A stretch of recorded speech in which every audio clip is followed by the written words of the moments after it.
caravan rebot. It's pretty lively here. So, just past this wall is the desert, huh? Oh, wow. Paimon remembers hearing people call this the Wall of Samiel. It's made to block sandstorms from the outside. Oh, if it's this tall, it's gotta be the divine work of Greater Lord Rukkhadevata, right? Enough gawking. Come on, follow me. Huh? Over here.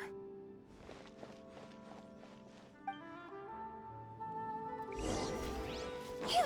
Oh, Hatham went that way! Let's hurry up and follow him. Wonder what he's up to.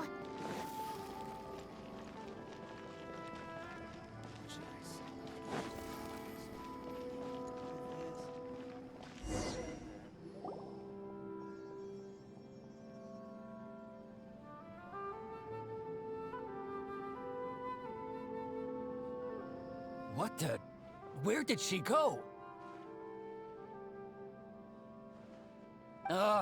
How did we lose them? They were just here a second ago. More Eremite mercenaries? Who are they working for this time?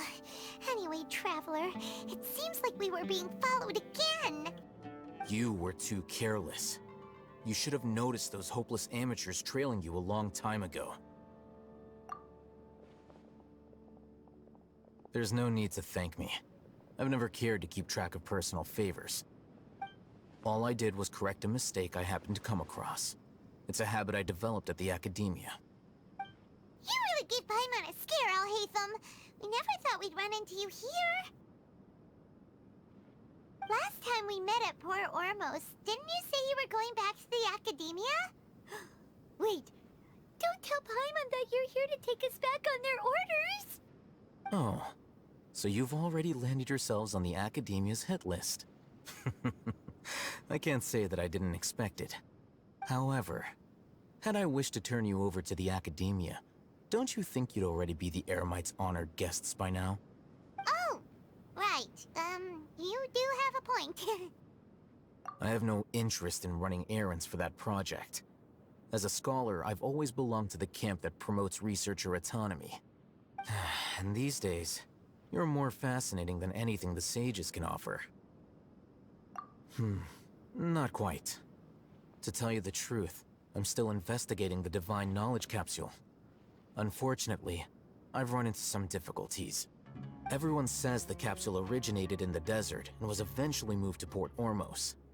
If I am to get to the bottom of this, I must understand how the capsule first came to be. Which brings me back to you, and why you're so interesting. The leader of Ain al-Ahmar used the Divine Knowledge Capsule right in front of you, and upon seeing him, your expression became perplexed, and you were lost in thought for quite some time. To have that kind of reaction, I think you must have realized something. Are you interested at all in sharing what you've been hiding from me?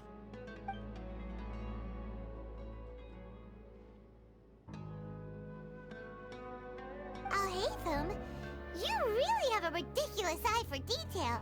What kind of person even notices or remembers stuff like that? So that's your answer. Well, I do work for the academia after all. So considering that, it is indeed wise to keep your cards close to your chest. But that does prove you do have some undisclosed information about the Divine Knowledge Capsule.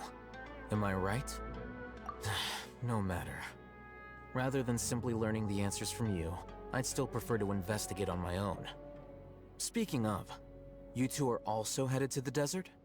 That's right! We have the same plan as you! But we don't really have any concrete goals at the moment. Then I'd suggest starting with Aru Village. It's the largest settlement in the desert, so it'll probably have more resources and intel than anywhere else. Well, would you like to head there together? It's always better to travel with someone you know. Let's go!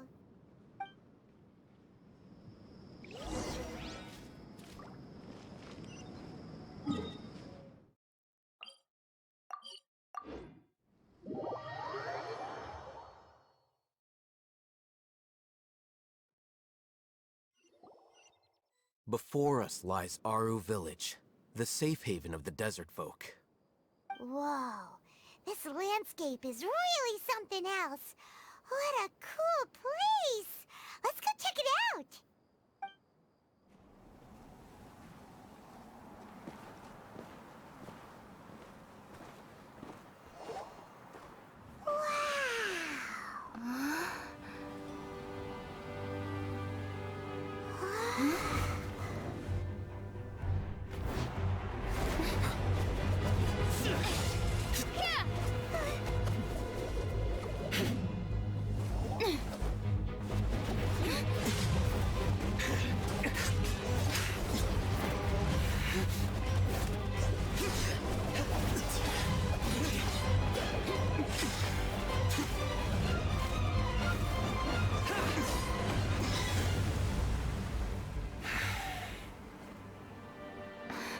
Sign.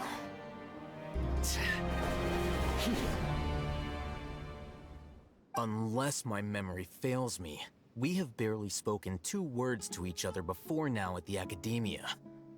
Would you care to enlighten me as to when and how I invited the General Mahamatra's wrath? Oh, Hatham. Do not think you can escape my judgment, just because you managed to escape my attack. Judgment? So that's how you'd characterize your actions here, is it? Or would elimination perhaps be a more accurate description? Had I used my full strength, not even this traveler would have been able to stop me. Though styled like an assassination, I sought only to ensure that my target would be unable to flee or resist. Standard practice for the Matra, as well you know. Seemed to me more like your own personal touch. Who is that, Alhaitham? Did you call him General Mahamatra? Yes. General Mahamatra Sino, head of all the Matra at the Academia. He's a formidable hunter, and the ultimate nightmare for any who have committed academic crimes. You seem to have placed a lot of trust in Alhaitham, to the point of blocking an attack for him. If I were you, I'd never choose to side with him. I wouldn't believe a single word that comes out of his mouth. I have been pursuing this scribe for a long time. I urge you, stand back and do not seek to defend him any longer. Otherwise, there will be consequences. Has Alhaitham done something wrong? Hyman doesn't think he's as bad as you've made him out to be. I won't waste my breath explaining things. Alhaitham, I saw it during our fight. Take it out. The divine knowledge capsule you're hiding on your person. Unless you want me to retrieve it for myself. Very perceptive of you. Nothing escapes a Matra's senses. Wait, the divine knowledge capsule? Didn't it fall into the Matra's hands in Port Ormos? No wonder you speak with such confidence, Sino. But I must admit, I'm very curious. What does this capsule mean to you? And why, as General Mahamatra of the Academia, are you all alone in the desert? As far as I'm aware, the other Matra have been speculating about your disappearance. Have you been given a mission that's, let's say, morally dubious? If I was the real target of your mission, what was stopping you from simply using your authority and resources to judge me within the walls of the Academia? I should have known you'd be difficult to deal with. You two? Ugh! What should we do, Traveler? Paimon feels like we can't trust either of them. Ahem. Well, look at you two, acting all tough and self-righteous over there. Wait, Dia?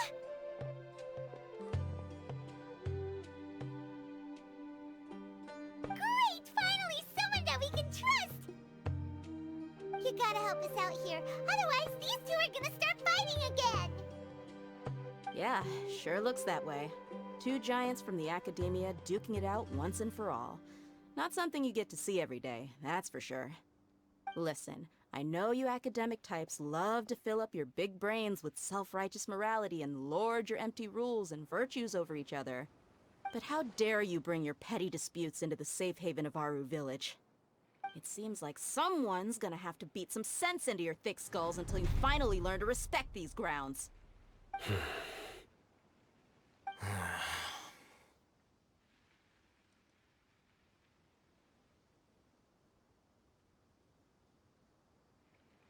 Hey, did either of you hear a word I just said?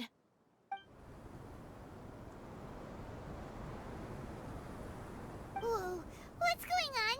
The wind's so strong. Is this a sandstorm? Paimon's gonna get blown away!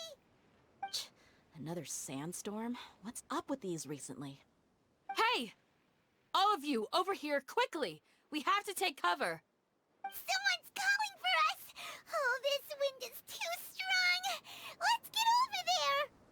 That sounded like Candace. Come on, you two. Jeez, are all of you academia folks such hard work? Move it! All right, stop yelling.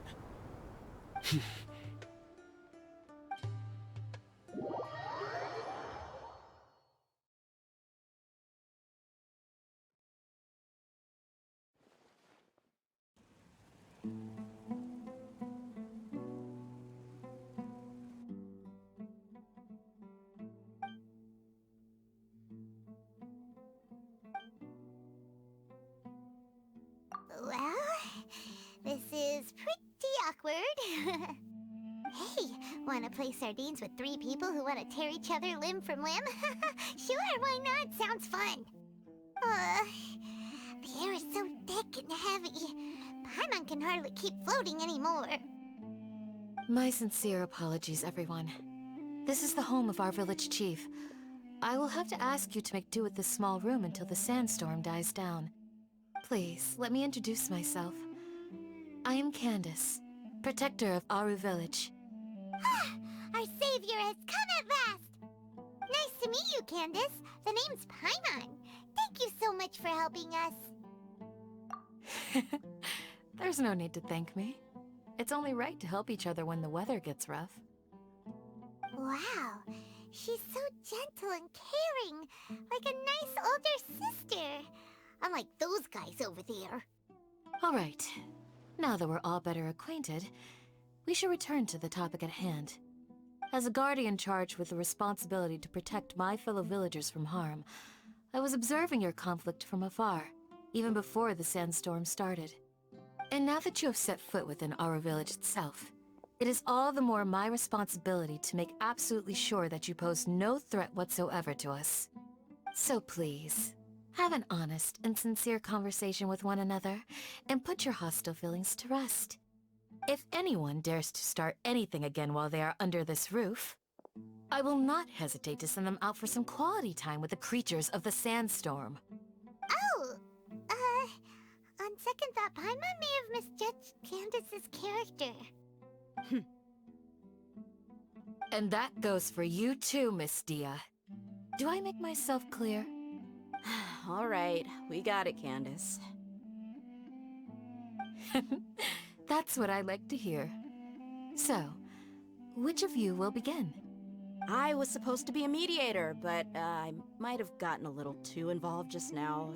Anyway, one of those two should probably start talking. Wait, that was you trying to be a mediator?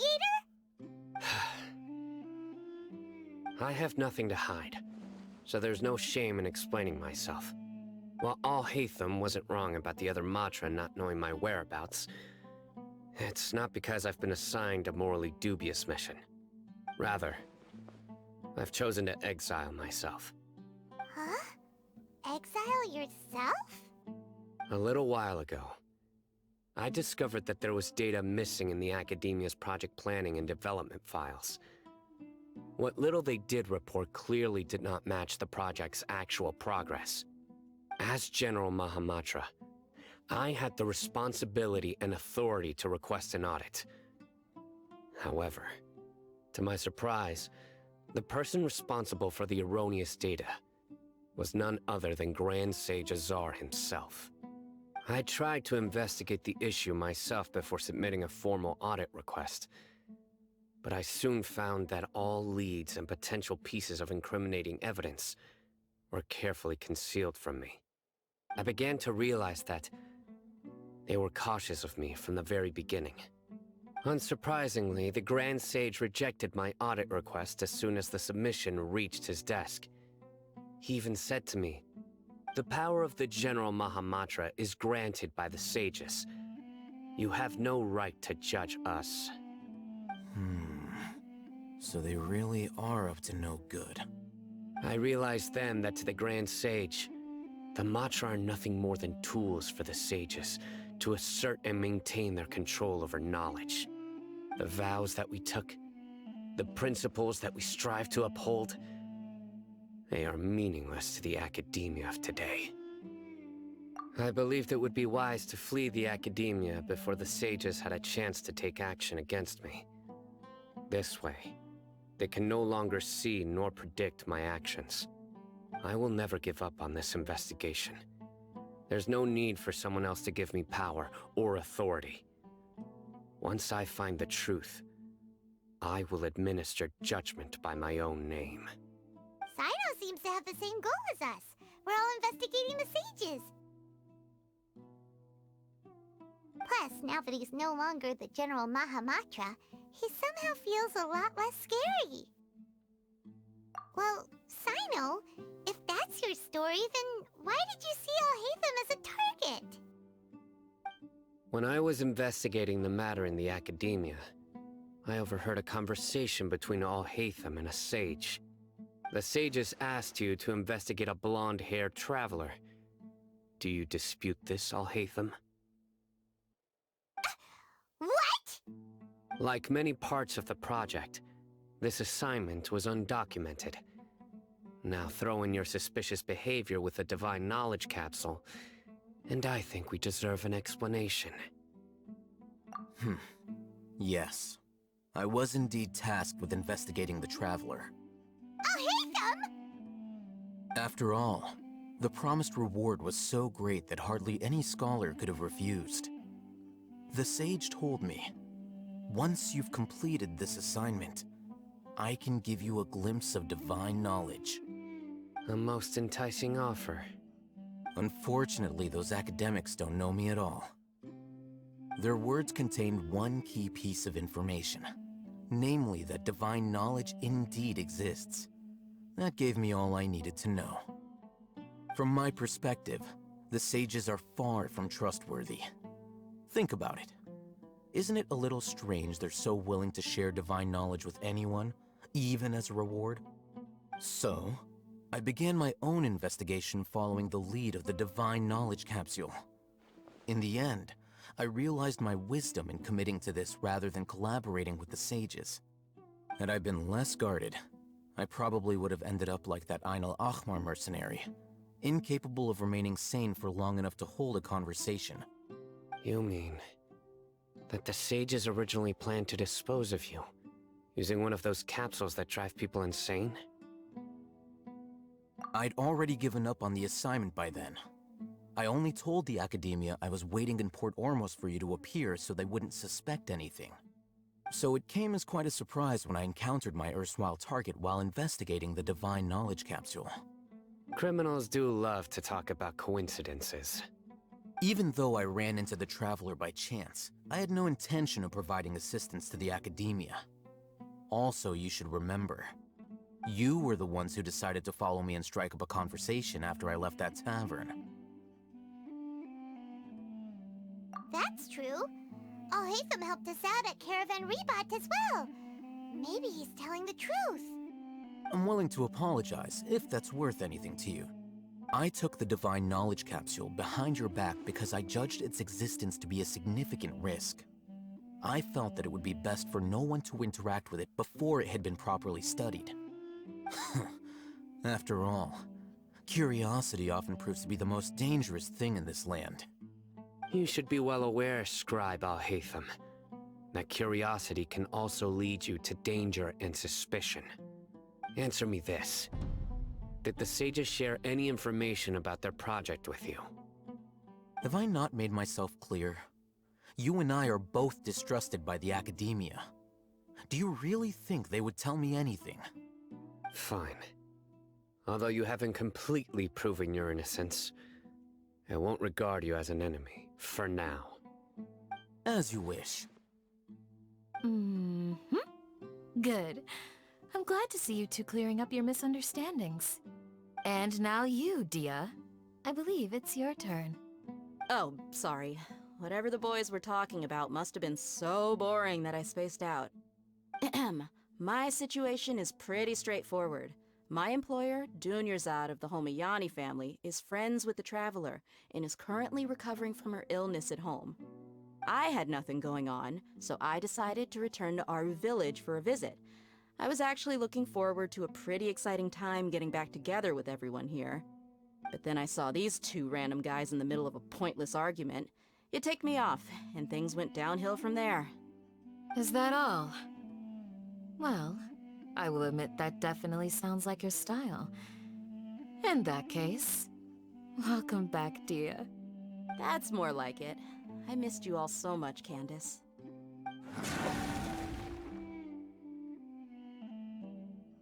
Whoa! What was that sound? No need to worry. Now that you're no longer at each other's throats, please make yourselves at home. I'll take a quick trip outside to clear out some of those creatures in the sandstorm. Creatures? In the sandstorm? Are you sure you don't want some backup? Fighting in a sandstorm is not for the faint-hearted. Anyone without extensive training in these conditions is at a disadvantage. You needn't worry. Yeah, just leave them to Candace. Don't worry, she's as tough as they come.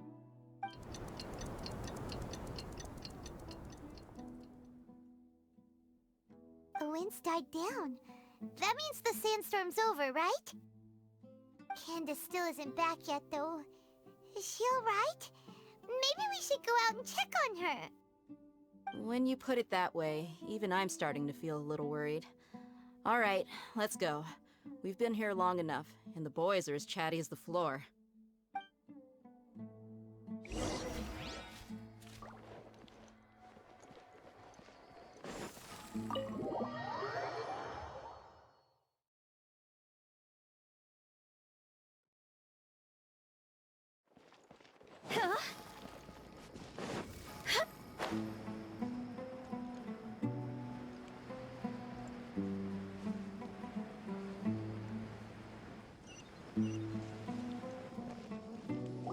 Oh, Candace, you're still fighting? You've been out here dealing with these creatures the entire time? Yes. They just keep coming in waves. I've lost count of how many I've defeated. Before I realized it, even the sandstorm had stopped. Ah! Here comes another wave! Leave this round to us. I got interrupted earlier, but now I have something to take my anger out on. It's been quite a while since I've seen the Flame Mane in action. I'll leave these to you then. I'll be sure to put on a good show. Let's go! The creatures stopped appearing. Was that the last of them?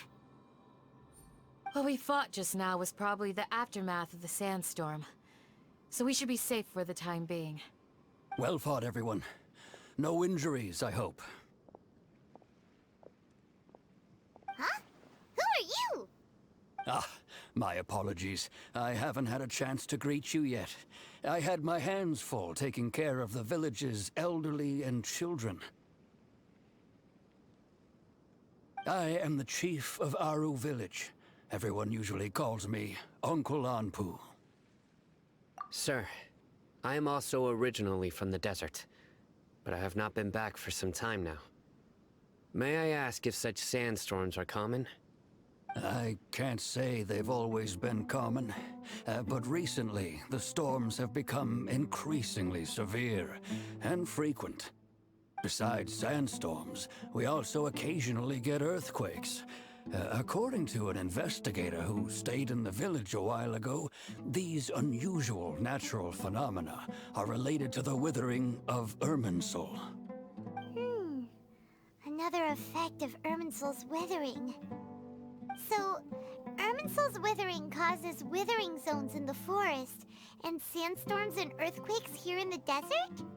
Everything in the natural world is inextricably connected to Irminsul.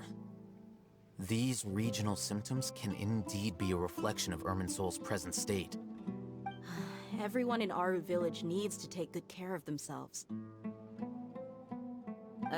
Speaking of which, why haven't I seen a single village keeper since I got here? Village keeper? Who are they? Village guards like Candace? Does your curiosity know no bounds? Village Keeper is how Aru Village refers to mad scholars exiled here by the academia. Most of them are scholars who lost their sanity after a period of training in the Avidia forest.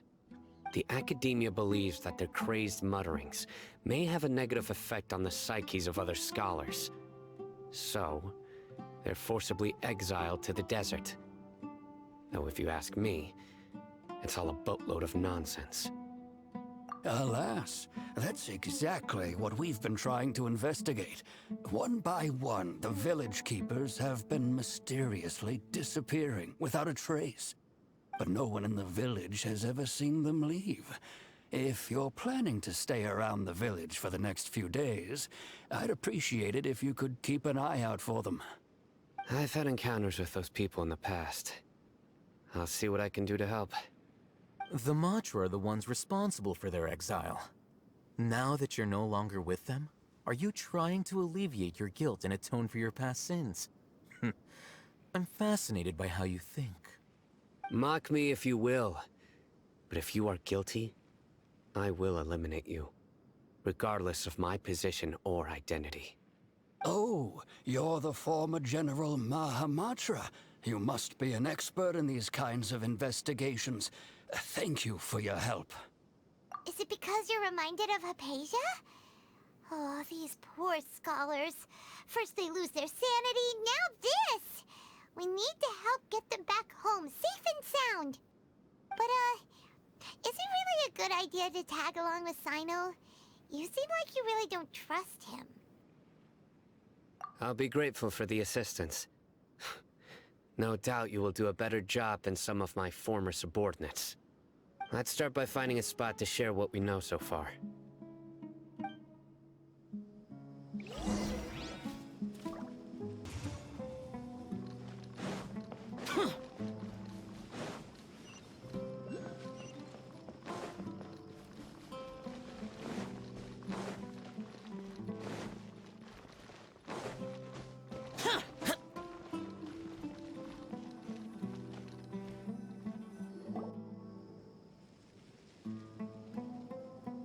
Although I've sent myself into exile, I'm still doing essentially the same things as before. Do you still have any questions for me before we start our investigation?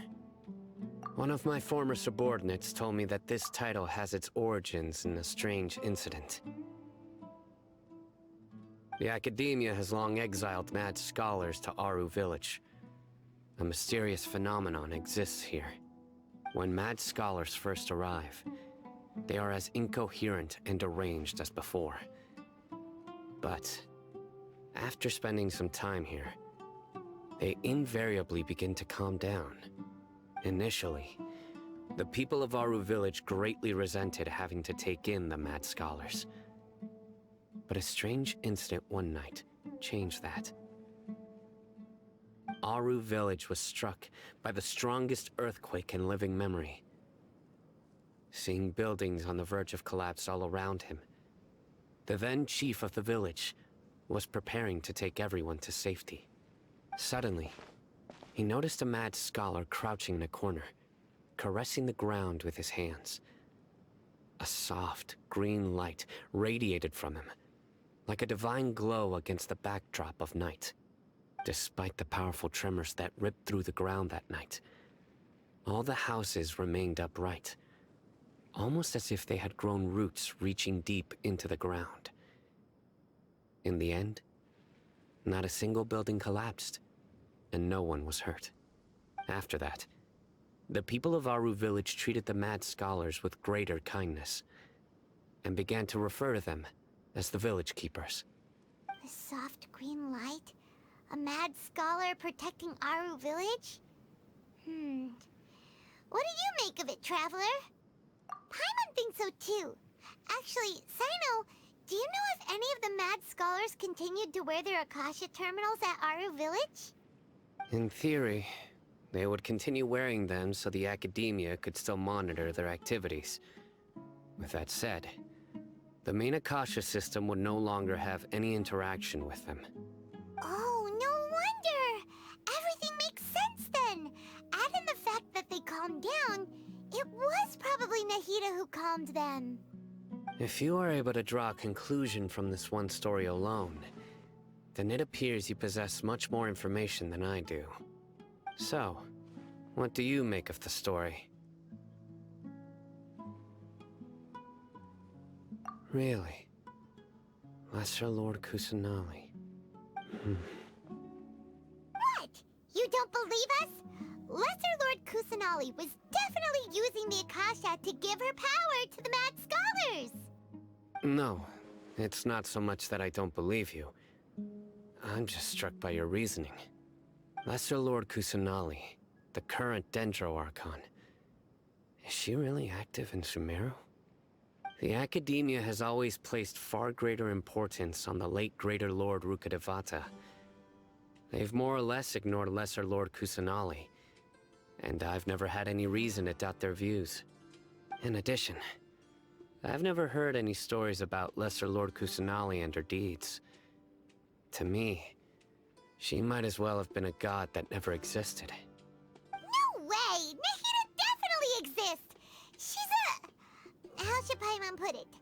She's a good Archon who's kind and wise. Even if she says weird stuff sometimes. I've spent many years interrogating criminals, so I can easily tell when someone is lying. Good! Then you should know that we're telling the truth. That look in your eyes. I've never seen that from a liar. You two really must have met Lesser Lord Kusanali. How can this be? To think, our Archon has been amongst us this entire time. Alright, now it's our turn to put our skills to good use for this investigation. But easier said than done, especially since we don't have any leads. Maybe we can start by knocking on some doors. Excuse me, are you here to help me find my grandpa? Huh? Who are you? By the sounds of it, a resident of this village. My name is Isak. You'll help me find my grandpa, right? Is your grandpa a mad scholar? Hey, don't say that. Grandpa is just Grandpa. Why do you have to call him that? It's not like he's a bad person or anything. The person you're referring to is not a local, yet you are. Why do you call him Grandpa? Grandpa is just Grandpa. He's my family. I heard everything you said to the village chief. Please, you gotta take me with you. I want to find my grandpa. I swear I'll help. I won't be a nuisance. Ah, so you're the one who was eavesdropping on us around the village chief's house.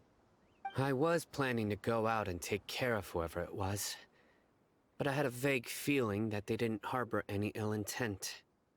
Whoa. Hatham wasn't kidding about Matra having sharp senses.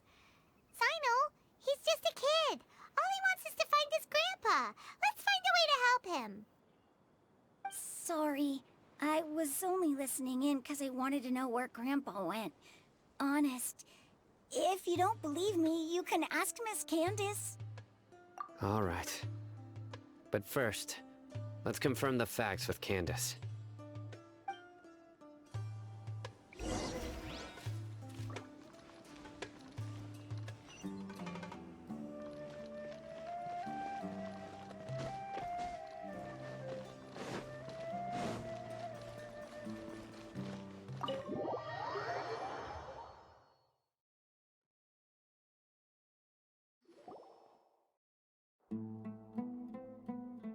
Sino is super vigilant. Is this what all the Matra are like? You're back already. We just wanted to confirm something with you. Do you know a boy by the name of Isak? I had a feeling he'd go looking for you. Huh? You knew this would happen? Yes. Although he tried his best to stay hidden, I still noticed him eavesdropping outside the window. He really wants to get his grandfather back. Isak's parents were both Eremite mercenaries who rarely returned to the village after finding employment in the city. He was raised by his grandfather. Unfortunately, it was only a few years before his grandpa passed away. Isak was still very young at the time, so various families in the village took turns caring for him so he could survive. Later, an elderly mad scholar arrived at the village. Isak thought the scholar bore a striking resemblance to his grandfather, and thus often spied on the man. However, the scholar was unkempt in appearance and incoherent in speech. Although Isak referred to the man as his grandpa, he was afraid and didn't dare to approach him. One summer night, the oft mumbling and bumbling grandpa suddenly calmed down and seemed to become more lucid. He even noticed Isak hiding in the distance. So Grandpa walked up to Isak and patted him on the head. He even took Isak to the entrance of the village, where he patiently taught the boy the names of the stars, and accompanied Isak until he fell asleep. The next morning, Isak woke up and wanted to go find his grandpa again, only to realize his grandpa no longer recognized him. However, even so, Grandpa retained his calm expression. It's said that those who saw the scholar claimed he no longer appeared to be crazy, but appeared to be living in his own world, almost as if he were sleepwalking. Isak was thrilled that his grandpa was able to find peace, and would follow him all the time, asking him things like, "Grandpa, want me to take you somewhere fun?" Or, "Grandpa, could you tell me stories about the stars again?" All this somehow just makes Paimon feel really sad. It seems like they both deserve so much better.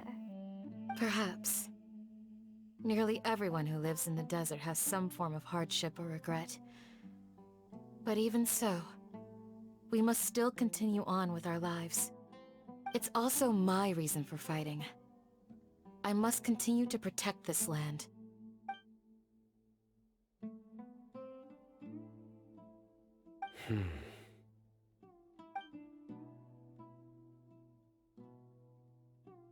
Maybe the people have always had a considerate god watching over them.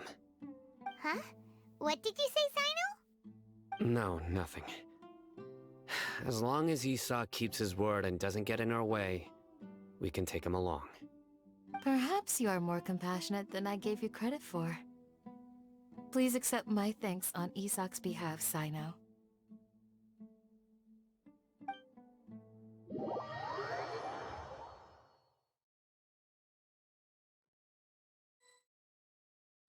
Hey, Isak! Oh, it's you guys! We've cleared everything up. Let's go find your grandpa. Really? Wow! Thank you so much! Yeah! All right. Let's ask the local residents some questions first.